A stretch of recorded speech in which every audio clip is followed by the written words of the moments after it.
اب دیکھیں، یہ تو ایک صحابی کا میں نے آپ کے سامنے قول رکھا، ائمہ کرام رحمہم اللہ نے بھی یہ مسئلہ بالکل واضح کیا ہے۔ بحر الرائق کے حاشیہ پر اسی طرح ابن عابدین رحمہ اللہ نے، اور رسم المفتی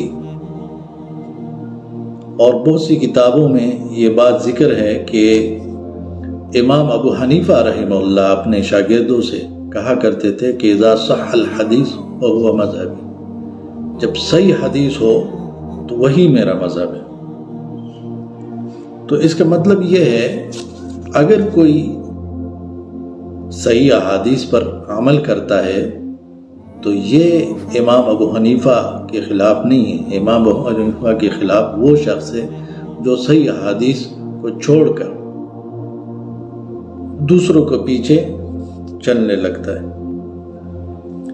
ابن عابدین رحمہ اللہ نے رسم المفتی میں یہاں تک ذکر کیا ہے کہ امام ابو حنیفہ رحمہ اللہ نے اپنے اصحاب سے کہا تھا کہ اگر تمہارے سامنے دلیل آ جائے فقولوا بہ، تو اسی کے مطابق اپنا قول رکھو۔